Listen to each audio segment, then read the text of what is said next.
Yeah, man, today's the day. Gonna have a party. Garth and Wayne putting your tax dollars to work. $1.3 million exactly for the best way to keep a beer cold.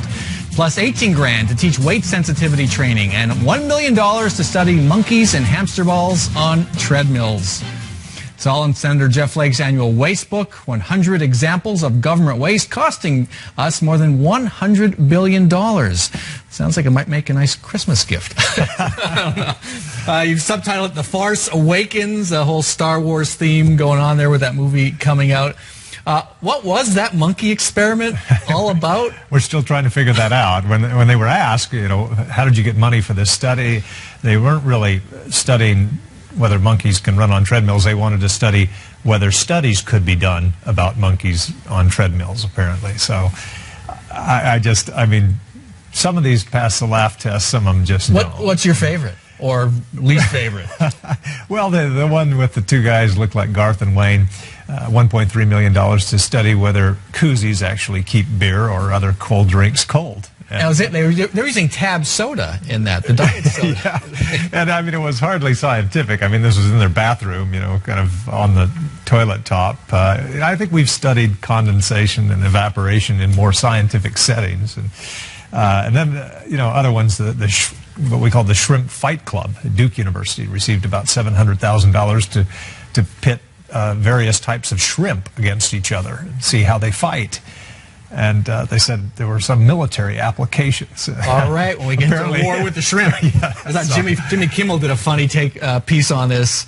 Is this a rock and roll band or is this an actual scam? Shrimp Fight Club. It's hard to tell. Really good band name. But on a more serious note, over the last few years, how much money have you been able to claw back? Pardon the use of the pun there.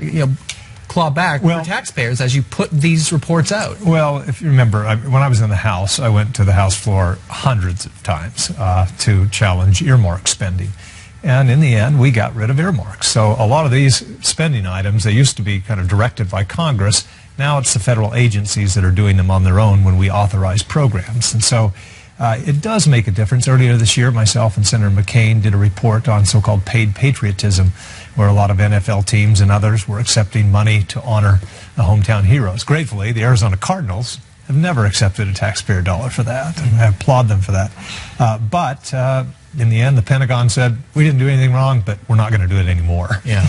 And then we passed legislation to prohibit that practice. So this does make a difference, and the bridge to nowhere and some of these items that we ridiculed in the past, that money was rescinded.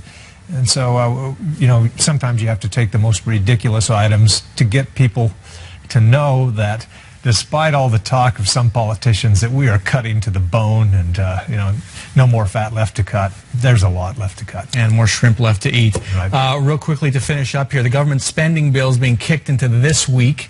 What are the issues we should be watching for? What are the naughty issues that are...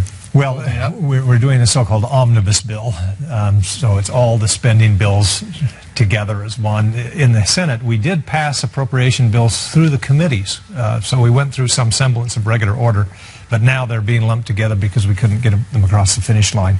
That's never a good process. The question is next week, or this week, will we be able to do the tax extenders in a more permanent way and find a way to do that in a fiscally responsible way, and I kind of doubt it. So it's a big, kind of ugly process this coming week. All right. Hopefully the last week of the session for you. Senator Flake, thanks very much for joining us this morning. Thanks for having me on.